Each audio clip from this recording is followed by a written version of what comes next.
But you're my bestie for life. Yeah, you're the family I choose. Yeah, you. The heartfelt till the end. We can get through this together. But you're my bestie for life. Yeah, you're the family I choose. Yeah, Welcome back to New Birds, New Rules. Hi, Terry. Hey, Sandy, how are ya? Good. I'm so excited about last episode. We had so much fun doing Girls Night In and talking about your birth chart. She did a great job. I'm so excited. I know. Yeah, she did. It's kind of scary how she pinpointed things and on live. That was great. Yeah. Next time you're up. We're doing it It's private. you. I'm doing it privately. Well, let's tell everybody what we have in store for them today. Well, today we're going to have Cindy and Steve Crescenzo on. They are co-founders of a successful communications consulting business. We're going to talk about the risks and rewards of starting their own company, the dynamics of being married business partners, and what it's like to welcome their son as the newest member of the team. We're going to start out with Cindy because she left corporate world to jump in and grow their own business. On a side note, everybody should know that Cindy is my sister and Steve, of course, is my wonderful brother-in-law. Hi, Cindy. Hi, Terry. Hi, Sandy. Thanks for having me. Well, we're excited to have you here, sister. I'm really excited too. This is very fun. It's very crazy that my sister and her wonderful best friend are now podcasters. I'm like, Who would have thought? Who would have thought? who are we? Who would have thought? Who would have thought? Going from singing Love Shack out on Wisconsin Dells Parkway to a podcast. Going from visiting you at DePaul University way back in the day. Getting me in trouble with my RA. We almost got you kicked out. Whatever he is today. I made it. You did. That's exactly right. Let's start talking to Cindy. I'm really intrigued by your story, Cindy, because I wanted to hear about the moment that you knew it was time to leave your corporate job. Like, tell me what that was like. Yeah, so it's kind of crazy, right? It's I was at the time working in the nonprofit arts world of Chicago, which was crazy rewarding. The bad part of that is that it was also a time where my mom was very sick and going through chemo treatments. And between my sister and myself, we were dedicated and committed to be with her every step of the way. So my lovely husband, Steve Crescenzo, at the time already was running his business, Crescenzo Communications, which we're known for now. And but he was just a one-man show. And just saw me struggling to figure out, okay, how many paid days off do I have? How many times can I call in sick? It just was a real struggle. So I was very incredibly fortunate to have a partner in life who was like, Sin, how about this idea? I'm kind of flailing in certain areas of running my own business, and I know that you'll run with it and be successful. How about you come to work with me? And that way you can have a flexible schedule and allows you to be there for your mom. But why don't we go into business together? So that's how it all started. And it was really, really crazy. So I'm not sure there was a moment that I knew, like, now's the time. The situation just kind of presented itself as life does, right? It just kind of unfolded. Life circumstances. Exactly. Yeah. Right. And it was like, do I do this? Because there's many scary elements to it, but it was an offer I could not pass up at the time because it definitely gave me that gift of just being there for my sister, my mom, and just my family as a whole. So very cool. Yeah. Which is actually the most important thing, right? I mean, we talk about careers all the time, but the most important thing is your family and being there. It's for sure. so true. So you said it was scary. Yeah.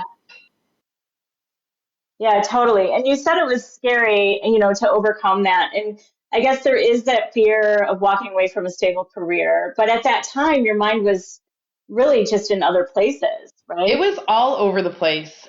And then, Steve said to me, obviously my worst fear was, oh shit, like, when am I going to get paid? Like, I don't have a guaranteed paycheck on the 1st and 15th Right. anymore, right? But you have to know I was in my late 20s. Was I in my late 20s, Steve? I think I was in my late 20s. So very young in my career, but also had a lot of experience under my belt. And it just was a time where I said to myself, you know what? Now's the time to do it. If it doesn't work out, at the end of the day, if I'm not making enough money to make ends meet or to contribute positively to this business, I am at a time where I will go back and get a job. But this little window of time, like let's jump in with 2 feet, figure it out, and see if we can make it work, right? What would you say to somebody who's thinking maybe this is too risky or I'm not ready yet? I don't think you're ever ready, number one. If you choose to go out on your own, it is such a amazing adventure. It's such a really cool feeling when you start to put your heart into something and it forms into a career, a lifeline. I've made the best of friends doing what I do for a living. But it's never the right time, right? There's always going to be something. I just would really, I don't want to say just throw all caution to the wind and just be like, screw it, I'll do it no matter what. Right. I always just thought, what's my plan B? If it doesn't work out, what am I going to do? And I just kind of thought about that ahead of time. So Right. if there was something in the back of my head, should I, can't pay the bills that month, I would be like, okay, I need to start thinking about plan B. And I didn't want to think about it at that point. So Right. my backup was just start all over again in the corporate world if I had to. Right.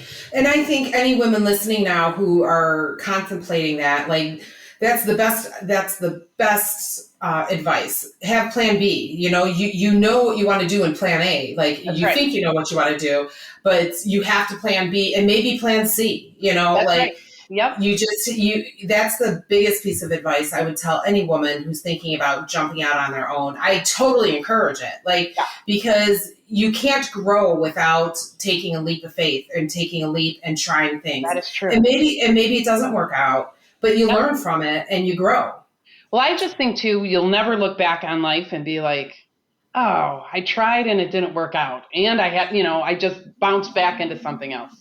You will Right. have regrets looking back on life going, oh, I really wanted to and I should have, but I just couldn't.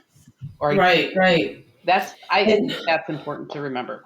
I think so too, because you can't live life with regrets. We're only here for a short amount of time. So That's right. if you want something, I think it's more important to try and go after it and never listen to the naysayers. That's right. Lock them out. Never listen to them. Right. Block them out. Absolutely. So we're going to go into now working with your spouse. Yeah. And bringing that's on, fun. and we will be bringing on, I like to introduce my favorite brother-in-law, Steve Crescenzo. Hi, Steve. Yeah, hi. I was quiet for a long time. It really I know. was hard for You, you. you were very quiet. You did a very good job. You did great. Thank you. You did great. I'm glad you had me on, ladies. And I have a couple ideas for how to improve the show. I made some notes. Okay, well, Let's talk we'll about go over those.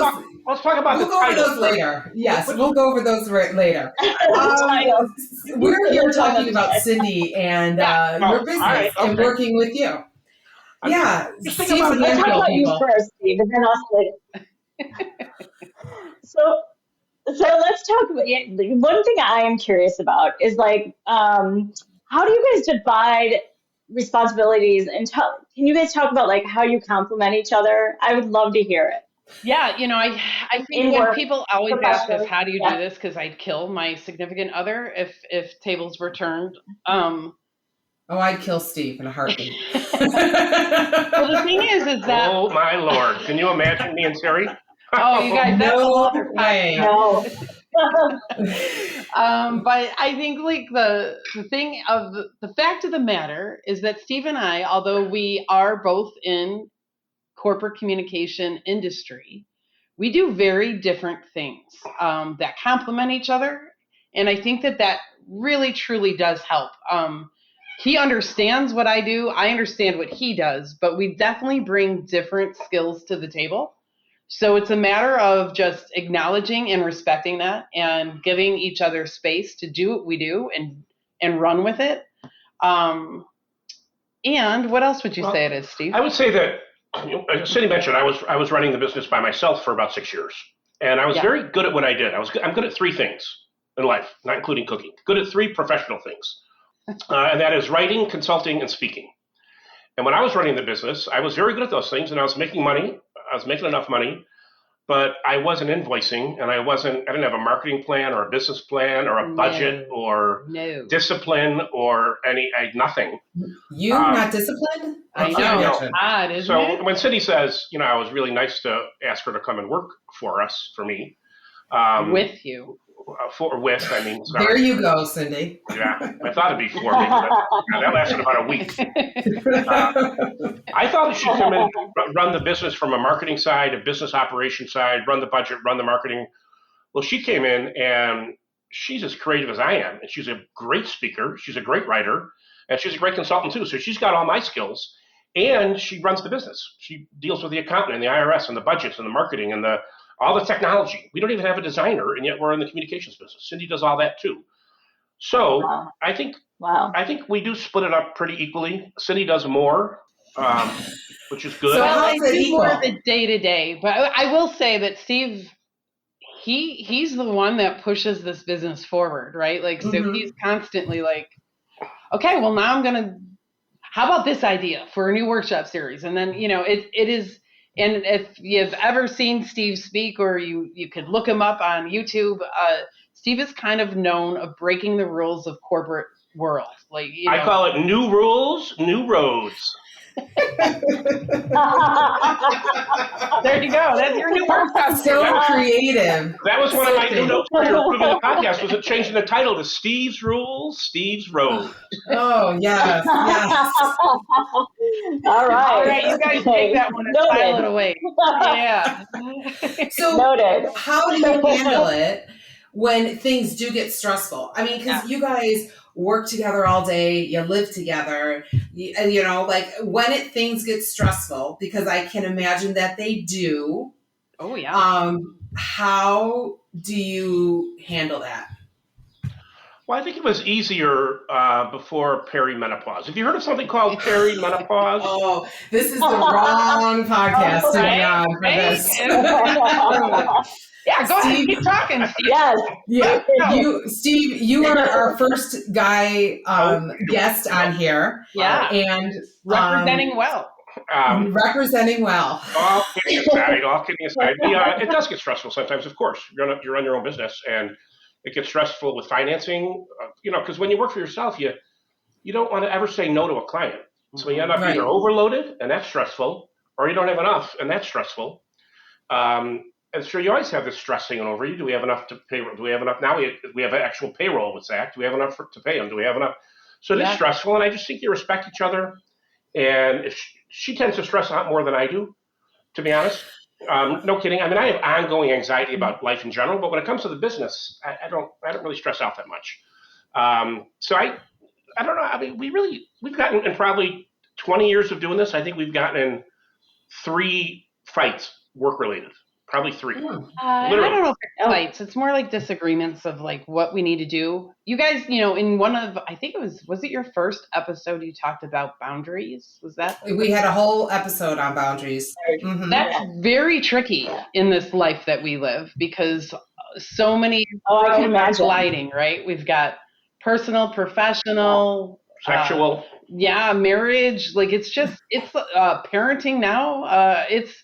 It's kind of bananas, and I find it the most challenging to figure out what do those boundaries look like, because again, you work for yourself, especially a husband-wife team. This is how we pay our mortgage. It's how we're trying to pay to raise a kid. It is you have trouble setting boundaries because you're like, it's bad mojo to turn anything down. Like, we got to do it. I just want to reiterate one thing that Cindy said, and that is, there never does seem to be a right time to do it. If you wait, it's like having kids. There never seems like a right time to do it. Right. When I did it, I was going through a divorce when I launched my business. I was giving every penny I had to my ex-wife. I didn't even get a lawyer. Never got a lawyer. Gave her the house. Started from scratch with like a couple of pans. And Cindy. And I did my business, but those first 10 years, man, I was traveling every week for business, and I would land at the airport. Instead of going home to her, I go to Naperville, where my son lives, Naperville, and pick him up from school, take him to baseball, basketball, whatever, do his homework, put him to bed, go back to Chicago, do it all again. I mean, I wouldn't wish that on anybody, and yet, looking back, I did it. I mean, you find a way to handle it. You find a way to fit it in, to overcome the things. And Cindy had to put up with a lot because I was gone all the time, and she knows that Zach came first. Zach always came first, and she had to. It wasn't easy for her, and I give her a lot of credit for putting up with that, because now we have this wonderful kid who just agreed to come and work for us. I know, but it was tough, man. I mean, it's not easy. It's not easy, but I wouldn't trade it for anything. Yeah, you got the benefits front and center, right? Like the benefits way outweigh the stress of doing it, in my opinion. The lifestyle we've been able to build for ourselves, couldn't ask for better. Like, and never look back, right? So. Right. And Steve, I do have to give you credit. I've always admired you for the way you parented through all of that. And it doesn't happen. It doesn't happen all the time. And when you see that happening and whatnot, I admire you. I've always admired you because you're a great dad. Well, you're a great mom. Yes. Well, thank you. Now tell me, I want to know, what are the ground rules? Like, you're talking about boundaries. So you have to set ground rules in business, ground rules in the house, and now ground rules with Zach coming on to the team. Well, so give me some ground rules you have in all of these. I think I have an important one that I've been thinking about. Okay. So do I know of this? I think you do. I don't think I've ever articulated it to you, but you'll recognize it in a second. Okay. First of all, with Zach, before we hired him, I mean, you can't have a better father-son relationship than me and him, I don't think. But he still said, "Dad, when it comes to working for you, I want to report to Cindy." And I said, "Yeah, that makes perfect sense. That makes perfect sense." So that's that one ground rule. The second one is, we have very different work habits, let's just say. Yeah. Cindy is the traditional, she's up at 8 o'clock every day at her desk by 8:15. She works, she goes to Pilates every day. She gets to be about 5:36, and she's done. Like, that's it. She clock out. She works like a normal human being. I don't get up until I have the first meeting of the day. But I even if that first meeting's at like 1. That seems early to me, but yeah. But I work hard. I work different hours. I work in spurts, and I work in different hours. And if it was up to me, I would never schedule a meeting before 9. And I would probably, if I was by myself, as much as I love cooking, I love eating, I love drinking wine with Cindy, we do it every night. We stop at 6 o'clock, and we start preparing the meal, and we pour a glass of wine, and we stop work. If it wasn't for Cindy, I would probably grab a sandwich. As much as I love cooking, I would probably grab a sandwich and power through until 10 o'clock most nights, because I'm just getting going. But at 6 o'clock, we stop, no matter what. And I think that's important that I respect that with her, because I'm the one who has the oddball hours, right? So she wants to stop at 6 and have a life. And what do we say? It's time to come home. Well, it's time to come home. So, we always, every day, we at least have 2 virtual meetings, if not more. That's the way our life works now. And we teach a lot of virtual workshops. So we're constantly wired up, tethered up, mic'd up, always. 6 o'clock comes around, and the physical action of putting all of that, I should have brought it over so you could see it. It's a plastic bin that we throw it all into. This is the radio. They can't see it. I know. And it's labeled Steve's office. And I throw everything in the plastic bin, and it goes off to the side. Like, we are coming home. That's our coming home. Yeah, by the way. That's our commute. By the way, Cindy has an office, and I have a box. That's what happens when you get up at 8:15. Right. You've got to put the hours in, dude, to get an office. I do think that's the biggest thing. And I also think the other thing is just like, I always push her. She's like, "Okay, we're too busy. I can't go to Pilates." I'm like, "Absolutely not. I'll stop working right now. I'll go sit outside on the steps. You're going to Pilates." That's true. So you got to respect that. You got to. That is seriously my sacred I time. love that. It's my thing. Yeah. Mm-hmm. We also Yeah, have I love the balance that you guys. yeah, you have to try to find it somewhere, right? Mm-hmm. Yeah. We also have a rule as far as, you bring on a new employee that is your son and he's only 26 years old. He'll be 26 July 19th. But man, they communicate differently. It's funny, we're a communication company. So like email is not we might as well chisel something in stone if we email them. Right. Like what are you, everything is instant message, text. So Yeah. we made a point to make sure it was a Microsoft Teams chat for work stuff. And rarely, I mean, sometimes you do it on accident because you forget, but rarely do we put any kind of work request comment in our family text thread. Text thread. That's Mhm. like a big no. It goes into Teams, put it over in there, and it's understood that if it is after 6:00, you don't have to look at it. And I'm shocked at how surprisingly good I've been about keeping boundaries with Zach. I mean, Yeah. for real, because I know that if it starts eating away at our personal relationship, then I can't have that. That's right. So I'm Well, really see, I think that, go ahead. but I think it's, you say that, but I think you respect that relationship so much that it kind of is easy to respect those boundaries. It is. That's true. So- Absolutely But right. I still will be like late. You'll still be Steve. Yeah, because I'm still at 10:00. I might be working. After our shows and after Cindy might go to bed early, I might be working. And I'm tempted to text them. I'm tempted to, and I don't. I'm really good about it. I'm really good about respecting his Just do time. it in teams. Yeah, work-life exactly balance, right. all that stuff. Mhm. But at first that was hard because I'm used to Cindy. Like Cindy, I can text at midnight. I don't care. But Zach, I don't want to do that to him. And That's right. so respecting his work-life balance, especially as a Gen Z person, I think he's loving it because he's working hard, he's succeeding, but he goes to the gym every day in the middle of the day, which he couldn't do before. He's understanding the work for yourself lifestyle. Yeah, if we don't have a ton of work on a Friday and it's 1:20, he's like, I think I'm going to try to go to the game. I'm like, go to the game. We're done. Right. We're locked up for the week. There's nothing I'm going to, there's no reason to sit at a desk till 5:00 if the work is done. That's right. Right. So you guys mentioned that, the good outweighs the bad. And I think what I'm hearing is like the good is a lot about the balance of it all, right? Would you say that is the most rewarding part about working for yourself, or what would you say is the most rewarding? To me, I think it's something Cindy alluded to earlier when I was not allowed to speak. I love that line, by the way. That was awesome. She said, she told the whole story about her mom, and that's very true. And you can say the same thing about me and now, and that is one of the reasons I started the business. First of all, I can't work for anybody else. I'm too stubborn. I'm too set in my ways. I can't work for anybody. I mean, I knew that when I was 32, I figured that out. And so I tried this and I was lucky that it worked. But the main reason I did it, other than not wanting to work for anybody else, is I wanted freedom with Zach. I was able to coach him in baseball. I was able to be at most things. Mm-hmm. I would have to drive to Naperville an hour and a half in traffic, and I'd go to church, which I hate. I hate the Catholic Church. And I would watch him do a one-sentence reading just so I didn't miss it, and then drive all the way home again. But I did that because I didn't miss a thing, and that's because I worked for myself. Now that translates to we have a boat in the summer. If we want to work our ass off over, put in 12 hours one day and then leave the next day at 3, we can do that.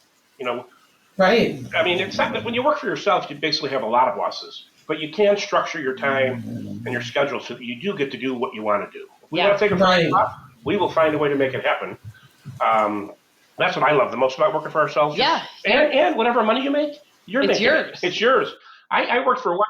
I made a lot of money at the one real professional job I had. I was doing seminars for somebody, and he made a lot of money, and I made good money. And I was like, wait a minute, I'm the one. I mean, he gave me my opportunity. I love the guy. But I was like, wait a minute, I'm doing it. I just got to invest in myself. I got to bet on myself. That's right. And I would encourage everybody, bet on yourself. I mean, would you rather bet on yourself or a company? Especially now, as companies are just no respect for workers, no respect. Just AI's taking over. It's wiping out a lot of stuff. They have only their own interest in mind. And so now I have my interest in mind, my son, my wife, and me, and our clients, obviously. But that's a big mind shift for a lot of people. It is. Right. All of that. That is it's interesting because it leads me to the next question I was going to ask, which is, do you believe that everybody has that entrepreneurial spirit that, inside them, or is it something that is cultivated, or where does that come from? I think it is cultivated. I don't think everyone I don't think has everybody it has in it. them. No. There are some, like I have some very close friends that are like, I want the stability of these are my set hours. I know exactly how much is taken out for taxes. I know how much my insurance costs. That is a complete gamble day to day, it seems, when you work for yourself. I know a lot of friends, and it's not a bad thing. It's just they don't choose to do the entrepreneurial thing. They'd rather have Right. a set, more stable, for lack of better words, kind of lifestyle. And I get that. Yeah, I agree with you. Right. I don't think So- everybody has it, but I do think, Terry, I think that not everybody has it, but I think a lot more people have it and don't act on it. Right. I really do, and I think that I've always been a gambler, as you know, Terry. I like to gamble. I know. If I want to gamble, I'm going Learned to how to play craps from you. Yeah, and we did good, didn't we? We won some money. We did do well. I haven't played it since that night. We got But it is a different mindset. That's because somebody walked up and just like, Yeah, somebody. somebody. The goop. And exactly. And everything went downhill from Yeah, there. we got mush. We got mush. But it is a mindset that if you work for yourself, it's always nerve-wracking. And also, it's more nerve-wracking than having a regular job. It's also, I think, far more rewarding. Yeah. Far more rewarding. Yeah. Having a regular job is nerve-wracking too, especially if you have a bad boss or you don't like what you do, or that's Right. everything's nerve-wracking in life. Everything's right? in a state of flux. Everything is stressful.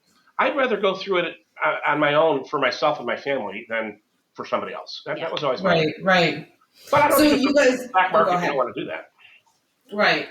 You guys have talked about, bringing Zach in and, all the boundaries you've set up. But now, like, you're building this for, like, the next generation. So what does that mean to pass down a business and the business values to your son? That's such a good question. I think we ask ourselves that all the time. What are we doing?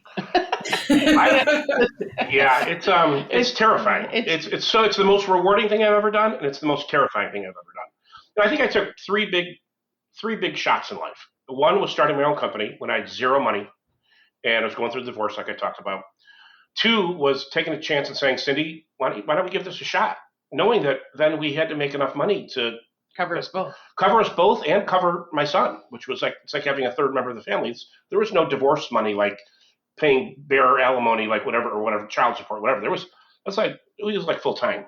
And then three, the biggest thing, and I think this was the most scary thing, was hiring Zach, because now, Cindy was 28 or whatever when you started, 29. Late 20s, yeah.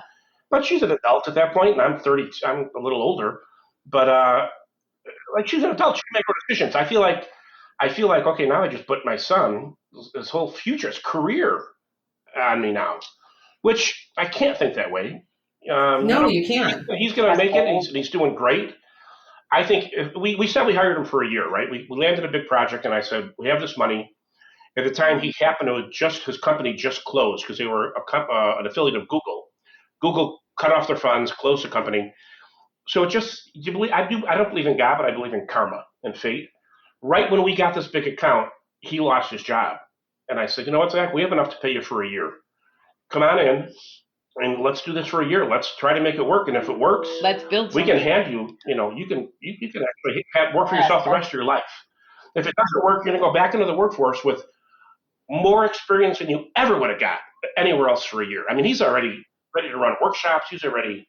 So it was a big gamble, and it was scary. And Well, it goes back to having that plan B. If it doesn't work, what is going to happen? Yeah, right. He's going to go back, use what he's building things. He's building a whole other, it's exciting division of our company with a online community, and he's running the show, and that is experience that's gold. You could take that anywhere, right? So Right. It's establishing that plan B, and we talked him through the plan B, maybe kind of inadvertently, trying to mentor him on how to be this entrepreneur. Always have a plan B. Make sure you know what that is. Right? It's weird because fathers and sons are different. It's a weird relationship, I think.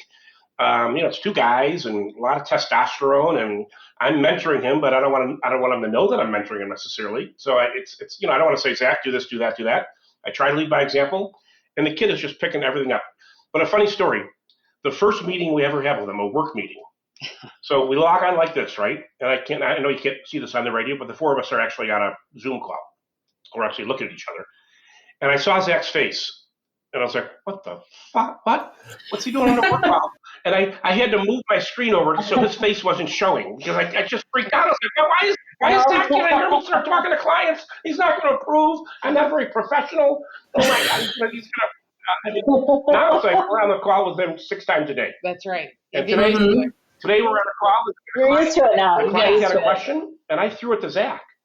No preamble, no prep, no nothing. I threw it to him. Then he talked for 10 minutes. Exactly the right thing. I mean, it's just really cool to see him grow. He's such a good kid. It's very cool. I'm so proud of him. He is a great kid. I love it, Z. I love my Z. So, Sandy, why don't you ask me about the lessons from the road? Okay, so lessons from the road. So I would love for you to share with the audience your favorite success moment and biggest surprise from your journey. What's our biggest success? Is this should be this our own success together of our journey together? It could be together, yes, separate. Or it could be separate. Either you could both answer. All right, I know this was radio, so you can't really have time to think about it. But let me just think for a second. I didn't read that question. We do questions, bullet questions, rapid fire. This is your rapid fire. We love rapid fire. I think our biggest success, it's a kind of a big picture thing, was making the business work while traveling a lot together, while being busy, and still raising a son in such a way that the three of us are inseparable. And that's especially true for Cindy, who's a second mom. I don't like using the word stepmom. She's a second mom. She had to come in here as a second mom, which in many ways is harder than being a mom. And be that, and a business owner, and now an employer of his. And it's been seamless. I mean, it's been seamless. That's my crazy big win. If you would have shaken me at 32 and said you're starting a company, when you're 58, here's what it'll look like, I wouldn't change a thing. Honest to God, I wouldn't change a single thing, and I really mean that. Maybe be a little more responsible with money so we could travel more now. Yeah. But that's it. What's yours? I would say mine's more of a shallow answer, a little more shallow. But I will say, well, this is a fun moment. I love that you asked what was a success moment. A success moment I will never forget, and this obviously is pre-COVID, when we used to get paid, as Steve just mentioned, to travel the world. And that was a dream of both Steve and myself, is to get out and experience everything, the good, the bad, the ugly. We want to go out and just get out there. And the one time we were flown first class from Chicago all the way to Sydney, Australia, in a Virgin Airlines jet that had literally a bar in the top floor of the plane. And it was bananas. I'm like, who are we? Like, this is insane. This is nuts. Yes. We came from how the hell are we going to pay our rent to somebody is actually, they think we are worth paying this fee and then sending us all the way over to Sydney, Australia. I mean, that's a pretty damn cool feeling. Yeah, that's pretty shallow compared to mine. It is shallow, mine is more about a family ties. Yeah, but we already talked about that. Was a success moment. Yes. Success moment was like, shit. Cool. Oh, let me give one more moment. I like the moment thing, Sandy, the moment thing. One of our clients, Roche Pharmaceuticals, brought us to Switzerland and then took us skiing in the Alps for a weekend. And I remember thinking on the balcony, the Alps are all around us, and we're going to go skiing later that day. And I'm like, what the fuck? How does this? A lot of it's luck. I really believe a lot of it's luck. I know we're talented. I know we work hard. I do believe that some people are lucky, not good. And I think we've had a certain amount of luck that happened. I really do. But that was a moment like, all right. Yeah. If it all goes downhill from here, at least we did this. Yeah. It was crazy cool. Yeah. I love it. Well, what keeps you guys inspired and in sync together after all these years? Because you've been in business and married a long time. 20 years this September. How would you answer? What inspires me? I would say Steve. I would say Cindy. No, I wouldn't say Cindy. I mean, I would say Cindy, obviously. What inspires me is I'll be very honest. Right before COVID, I had an infected hip. and I broke my leg. So I had Did a you broken, know that, Terry? I had a broken infected We're going to leg. have to hear about the broken infected hip Well, again. I think you're going to do the whole podcast without it. It was life changing. Oh my God. I had a broken I'm infected so leg. tired of the broken infected hip. I couldn't get out of bed, Sandy, for like 6 months. Basically, I was in a lot of pain. I gained weight. The broken infected hip is like has another chair at the Thanksgiving table now. Yeah, Like, because that's everybody knows about the broken infected hip. Yeah. So during that time, a couple things that I'm proud of is that Cindy stepped up and she had to fly to Nebraska and do a presentation in front of the CEO, which normally I would have done most of that, and she did it all on her own. And I was there virtually. I mean, she just stepped up big time. But then I finally got recovered from that, and COVID hits. So I kind of went into a bad, dark place a little bit, and I was like, well, what? I can't travel. I love that. Couldn't see Zach for a while because he was quarantined. The work was drying up. I was like, everything I just did is going to get screwed by an incompetent surgeon that let my hip get infected, and COVID, and an incompetent president that let the COVID run well. So I went through a bad place. So one of the things that I'm super proud of, and what inspires me, I kept saying to Cindy, I was like, what's my last chapter? Like, I'm 58. I don't have any direction. I don't know what to do. And it's like God, although I don't believe in him, said, you're going to hire your son, and that's going to force you to get your shit together and build another business. So I said, even before I hired Zach, I said, son, I'm going to treat this like I'm starting my business all over again. That's the only way I know how to do stuff. I'm either going to go all out or I'm not going to do it. I'm going to do what I'm doing now. And then right when I decided that, Zach gets available. And that's inspirational to me, that I think, all right, if we can make this work and hand that over to him as a legacy, holy balls, that's inspirational.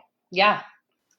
Right. That really is. It really is. So before we move on, I was just going to say, Terry, we remember last episode we talked about parenting, or was it last episode? One of the episodes where we were talking about like what motivates people or what inspires people, and a lot of the answers are our kids are watching. So yeah. Right, our kids are watching, and so this is a great example of that.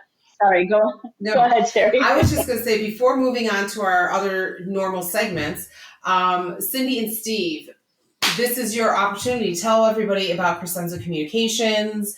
What is the secret project going on, and what is Zach working on? And how can people get in touch with you if they feel they need your help? I love that. Well, thank you for that opportunity. Thank you.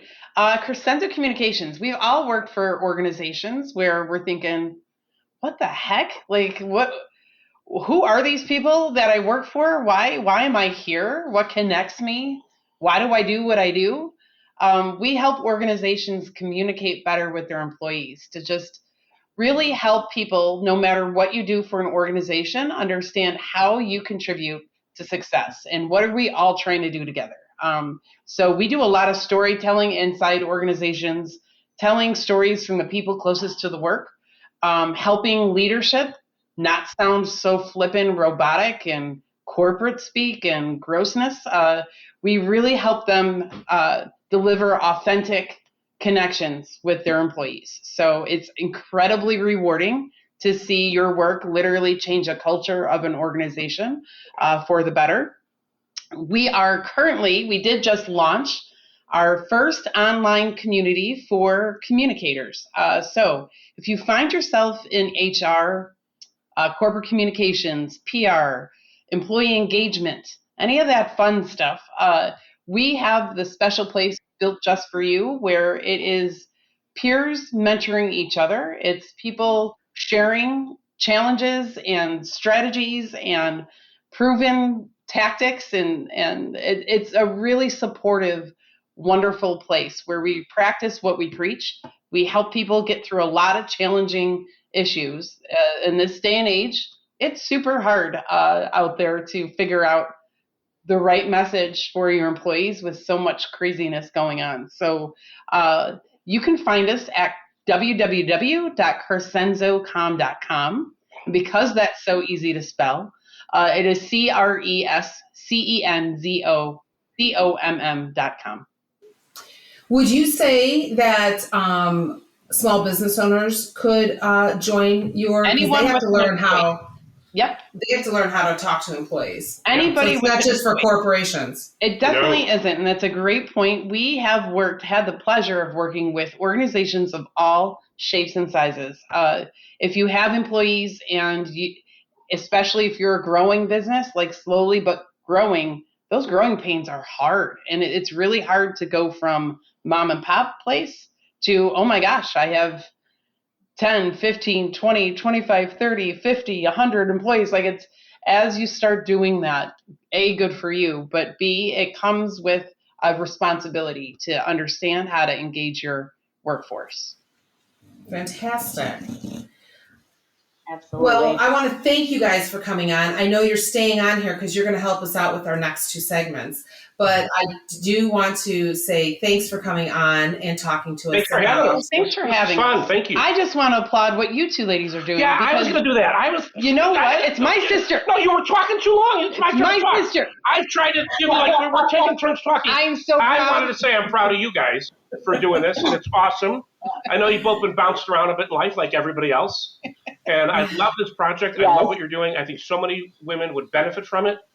And as you can attest, it's scary, right? You guys are like, I don't I know. shouldn't say women. It's They're, really, probably more men Yes, should listen people. to it as well, but men aren't going to, I don't think. it's because hard to put yourself out stubborn. there. And you guys are doing it and doing it incredibly well. And you should be incredibly proud of what you're creating. I love it. Well, thank you. Thank you. You guys are sweet.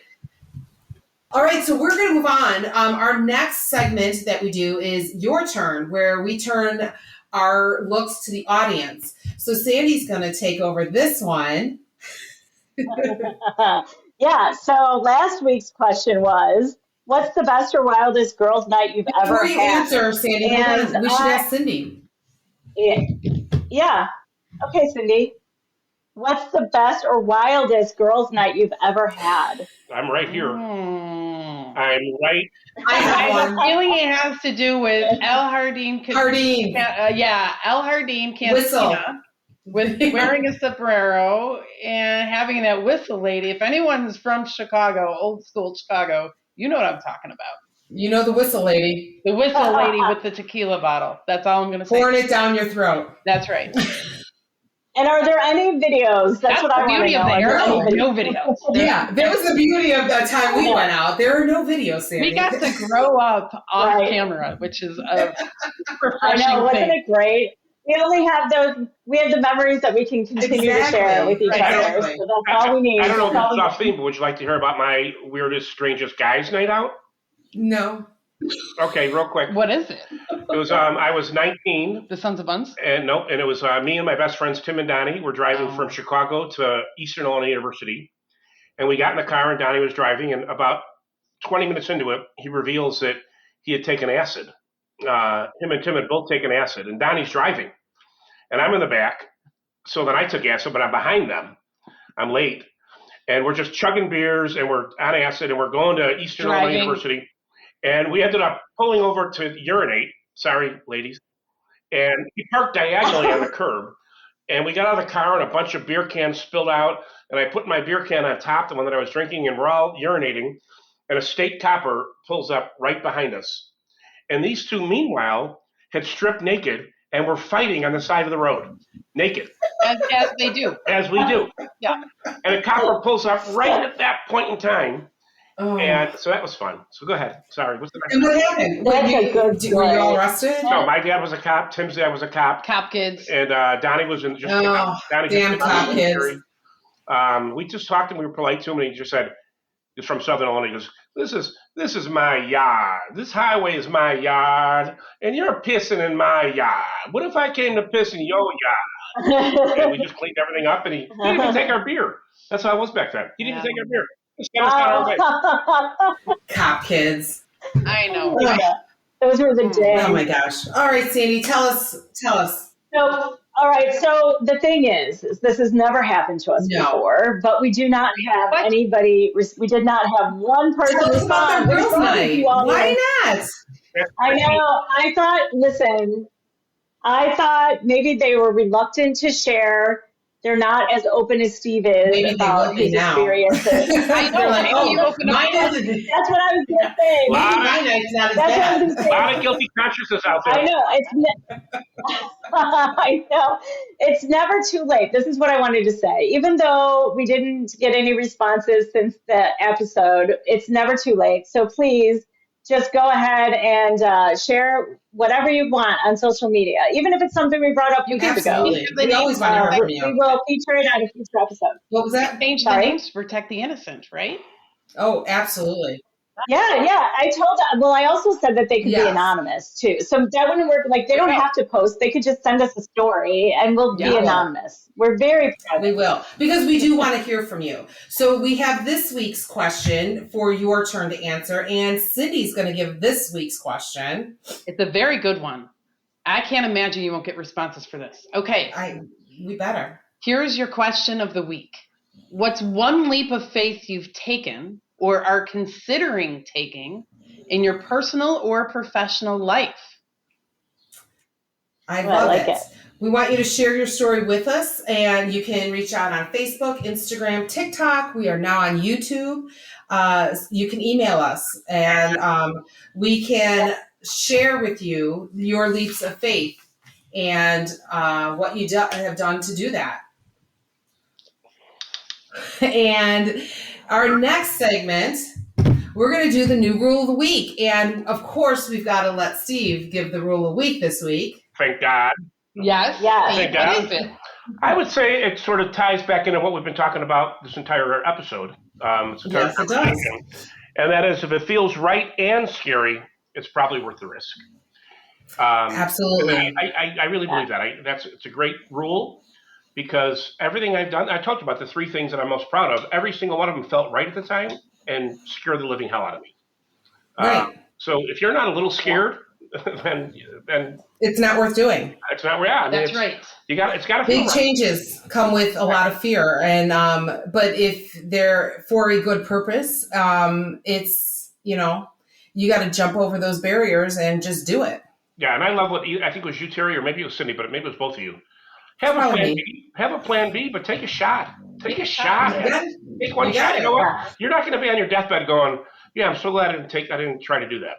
You're Right. never. That's not going to happen to anybody. You're not going to. You don't regret the things you tried. You regret what you Right. tried. So Exactly. take a shot. Have a plan B. Right. And Bet go. on yourself, right, Steve?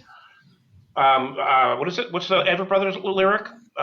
Decide what to be and go be it. By the Avett Brothers. Yeah, do you guys play the Avett Brothers on the show at all? We have not. We haven't yet. Inspirational. We That's haven't my yet. favorite lyric. Decide what to be and go be it, and go after it. Get at it. I don't care if you're 50, 55, 60, 45, 40. I don't care. Take a shot. Right. You Never won't- too No, old. you're never too old. Never too old. Age is just a number. Just you have to go do what makes you happy. 1,000%. I'm That's starting exactly over. right. I'm basically starting over at 58. Really seriously with the business. Anyway, Yeah. take it. Take a shot. Bet on yourself. Right. I mean, I think I think you have to start over every so many years in general, because I agree. And you I agree. become stale, like even like we started over with this podcast, Sandy, Yeah. like you just become stale. So just try something new and do something different. Really, And 1,000%. I was stagnating You know. before I decided on this new route with Zach. I was stagnating. Yeah. I know I was, and our marriage probably wouldn't have lasted because she was still working hard, and I was like, well, fuck it, who cares? Yeah, that would yeah, have I can contest to that your marriage would not have lasted. Yeah, right. that would I not would have killed you. I think our marriage would survive anything. Yeah, romantic, right? Aw. All right, guys. It is. So I'm going It to is. give you your challenge of the week as usual. I want everyone to take one small but meaningful step toward making an idea or dream a reality. You can write down your idea in detail, researching what it would take to get started, scheduling a coffee chat with someone who's done something similar. You can buy the domain name, take one small step, tell a friend, I'm thinking about doing this. That's how our podcast started, honestly. We were talking and I just said to Sandy, I'm like, I think we should do a podcast. And we ran with it from there. So Well, I have to say the original podcast idea did include Cindy, and it included alcohol, The and I shot. just didn't think we could. I don't think that we could have handled Shot it. sisters. The shot sister. The shot sisters. Guys. Well, you know what? Maybe we'll Yeah. do an episode, shot sister episode, and let's get through that one. Oh my gosh. Now, why did Cindy end up getting frozen out of the podcast? Well, the shot sisters Well, because it Yeah. just didn't happen. the The idea idea changed. changed. Yeah. The idea changed. It's a different concept. Different time. All right. Well, this is the end, folks. But thank you so much for coming on again. It's been fun. It's always a good time with you Thanks for guys. having us. Really It was inspirational. really fun, and keep doing what you're doing. It's awesome. Absolutely. Oh, absolutely. Thank you. Thank you. And remember, every road leads somewhere new. And the best part, we get to make the rules. But you're my bestie for life.